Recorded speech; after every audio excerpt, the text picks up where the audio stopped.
बिजनौर में बुधवार को बरेली मुरादाबाद शिक्षक निर्वाचन क्षेत्र के शिक्षक एमएलसी चुनाव को लेकर समाजवादी पार्टी ने राज मिलन बैंक्वेट हॉल में शिक्षक, प्रबंधक एवं समन्वय सम्मेलन का आयोजन किया। कार्यक्रम के मुख्य अतिथि उत्तर प्रदेश विधान परिषद में नेता प्रतिपक्ष लाल बिहारी यादव रहे। उनके आगमन पर सपा जिलाध्यक्ष हनी फैसल के नेतृत्व में पार्टी पदाधिकारियों और कार्यकर्ताओं ने उनका स्वागत किया। सम्मेलन को संबोधित करते हुए लाल बिहारी यादव ने समाजवादी पार्टी समर्थित शिक्षक एमएलसी प्रत्याशी मोहम्मद दानिश अख्तर के पक्ष में अधिक से अधिक मतदान करने की अपील की। उन्होंने कहा कि शिक्षक एमएलसी चुनाव वर्ष 2027 के विधानसभा चुनाव का सेमीफाइनल है और समाजवादी पार्टी पूरी मजबूती के साथ यह चुनाव जीतने जा रही है। उन्होंने आरोप लगाया कि समाजवादी सरकार के दौरान वित्त विहीन विद्यालयों के शिक्षकों को मानदेय दिया जाता था, जिसे वर्तमान सरकार ने बंद कर दिया। साथ ही उन्होंने कहा कि समाजवादी पार्टी के राष्ट्रीय अध्यक्ष एवं पूर्व मुख्यमंत्री अखिलेश यादव ने घोषणा की है कि प्रदेश में समाजवादी पार्टी की सरकार बनने पर वित्त विहीन विद्यालयों के शिक्षकों का मानदेय दोबारा शुरू किया जाएगा। उन्होंने विश्वास जताया कि शिक्षक और कर्मचारी इस चुनाव में समाजवादी पार्टी का समर्थन करेंगे। कार्यक्रम का संचालन जिला महासचिव धनंजय सिंह यादव ने किया।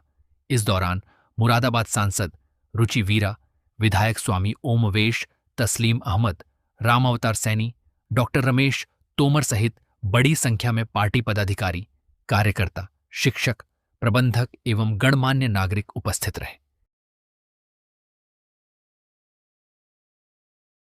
आज मैं बिजनौर में शिक्षक निर्वाचन क्षेत्र मुरादाबाद बरेली के प्रत्याशी पार्टी के हाजी दानिश अख्तर साहब के चुनाव में शिक्षकों से वोट देने की अपील करने के लिए आपके बीच में आया हूं।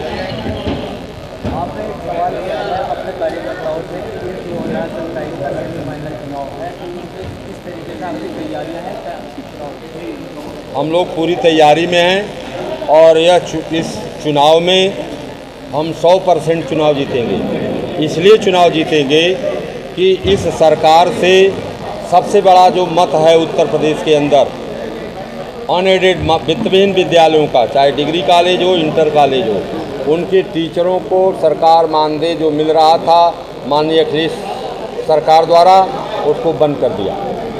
माननीय अखिलेश यादव जी ने घोषणा किया है कि हमारी सरकार बनेगी तो हम पुनः इन शिक्षकों को मानदेय देंगे। तो वित्तविहीन के शिक्षक जो नाराज़ हैं, जो 80% उत्तर प्रदेश में हैं माध्यमिक शिक्षा में, वह जो है वोट करेंगे। जो एडेड विद्यालय के शिक्षक हैं उत्तर प्रदेश के अंदर, उनकी सेवा शर्तों को चयन बोर्ड आयोग की धारा 21, 18 और 12 को संशोधन करके उनकी सेवा शर्त को ख़त्म कर दिया इस सरकार ने और पुरानी पेंशन देने के लिए तैयार नहीं है। माननीय राष्ट्रीय अध्यक्ष अखिलेश यादव जी ने यह घोषणा किया है 5 तारीख को, जो है 5 जुलाई को, कि मेरी सरकार अगर उत्तर प्रदेश में बनती है तो हम सभी शिक्षकों और कर्मचारियों को पुरानी पेंशन देंगे और चयन बोर्ड की आयोग की धारा जो संशोधन करके पुनः बहाल कर देंगे सेक्शन 21, 18 और 12 को। उन्होंने मदरसा के शिक्षकों को जो मानदेय सरकार ने बंद कर दिया आधुनिक शिक्षकों को, उसको भी बहाल करने की घोषणा किया है। उन्होंने जो है संस्कृत विद्यालयों में की समस्याओं के समाधान के लिए भी घोषणा किया है। उन्होंने राजकीय विद्यालयों की समस्याओं के समाधान के विषय में अपनी बात को रखा है और उन्होंने शिक्षा मित्रों को भी जो है समायोजित करने की बात कही है तथा टीईटी की अनिवार्यता करके जो नौकरियां सरकार लेना चाहती है पूरे प्रदेश में जो है प्राथमिक शिक्षकों को, वह टीईटी की अनिवार्यता से भी छूट देने की बात उन्होंने कही है। इसलिए पूरा संवर्ग का शिक्षक जो नाराज आज बीजेपी की सरकार से चल रहा है, वह उसको जो है माननीय राष्ट्रीय अध्यक्ष जी ने अपने चुनाव घोषणा पत्र में डालकर सरकार आने पर उस वायदे को पूरा करने की जो है घोषणा किया है। इसलिए हम कह रहे हैं कि हम 80% मत पा करके इस पूरे प्रदेश की सभी सीटों पर जो है चुनाव जीतने का काम करेंगे। नेताजी, अभी आपने चीज़ कही थी कि मौजूदा सरकार है जातियों के नाम पर उत्पीड़न कर रही है, किस तरह? ये सरकार जो है मदरसों में कह रही है कि इसकी जांच कराई जाए कि इसमें जो है आतंकवादी गतिविधियां तो नहीं हैं। जहाँ टीचर पढ़ा रहा हो, बच्चे पढ़ रहे हो, तो वहाँ आतंकवादी गतिविधियों से क्या मतलब? और आतंकवादी गतिविधियों और एंटी नेशनल होने का जांच करा रही है, एंटी करप्शन की जांच करा रही है कि क्या इनके यहाँ विदेश से, मुस्लिम मुल्कों से फंड तो नहीं आता है, ये जांच करा रही है सरकार। जबकि मदरसा चलाने वाले शहरों में चाहे देहातों में हमारे प्रबंधक अपना दान दिए ज़मीन, बिल्डिंगें बनवाई, मान्यता सरकार से लिया, और उन बच्चों को पढ़ाने के लिए शिक्षकों को और उनको खाने के लिए भी व्यवस्था करती है। हमारे माइनॉरिटी में एक व्यवस्था है चंदा की, जो ईद के समय ज़कात कहते हैं सर उसको, ज़कात, वो ज़कात से जो धन इकट्ठा होता है उनके आय का 10% है, 2.5% जो है, जो ज़कात का पैसा निकाला जाता है, उनकी पूरी आय का उस पैसे को वो मदरसों को दान देता है, और दान देने के बाद उसमें बच्चों को पढ़ने लिखने, खाने पीने, रहने की सारी व्यवस्था कराता है। जो वह काम किसी व्यक्ति का, किसी प्रबंधक का नहीं होता। शिक्षा समवर्ती सूची का विषय है, इसमें केंद्र सरकार और प्रदेश सरकार दोनों की नैतिक जिम्मेदारी है कि समाज के सभी लोगों को शिक्षित करें। ये भारत के संविधान में जो है भी व्यवस्थाएं दी गई हैं, क्योंकि ये मौलिक अधिकार से जुड़ा हुआ प्रश्न शिक्षा, सुरक्षा और चिकित्सा का होता है। इसमें सारा पैसा सरकार को खर्च करना है, लेकिन इसके बाद भी प्रबंधक जो खर्च कर रहा है, समाज के जो लोग खर्च कर रहे हैं, उस पर भी उंगलियां सरकार गलत ढंग से उठा रही है। हैं और आज आपके यहाँ एक कार्यक्रम हुआ है, क्या कार्यक्रम है? माननीय नेता प्रतिपक्ष लाल बिहारी यादव जी आज समाजवादी पार्टी के कार्यकर्ताओं, शिक्षकों और प्रबंधकों के समन्वय एक बैठक हुई है। इसमें हमने बरेली मुरादाबाद शिक्षक MLC निर्वाचन खंड में जो रणनीति बनाई जाएगी चुनाव की, उस पर बातचीत की है। कार्यकर्ताओं को सबको प्रोत्साहन दिया है और जानकारी दी है। निश्चित रूप से हम ये चुनाव जीतने जा रहे हैं। अच्छा, ऐसे क्या चुनौती आपको नज़र आ रही है?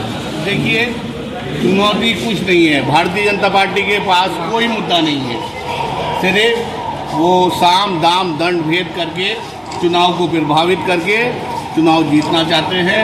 उन्होंने शिक्षक साथियों की पुरानी पेंशन ख़त्म कर दी, वित्तविहीन साथियों का मानदेय ख़त्म कर दिया, बायोमेट्रिक लाए हैं, टेट ले आए। पहले तो नौकरी पाने के लिए टेट करता था कोई अभ्यर्थी।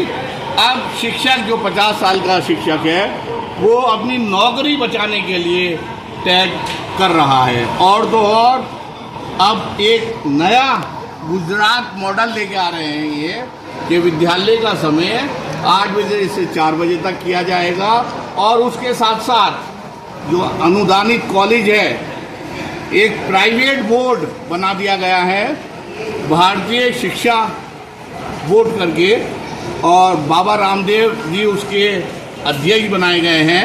ये जो अनुदानित कॉलेज है, धीरे धीरे इससे अनुदान छीन लिया जाएगा और ये कहा जाएगा कि आप उस बोर्ड से संबद्ध हो जाओ। ये जो शिक्षक तनख्वाह लेके जाते हैं, वेतन लेके जाते हैं, सरकारी खजाने से वेतन लेके जाते हैं, ये सब बेरोजगार हो जाएंगे।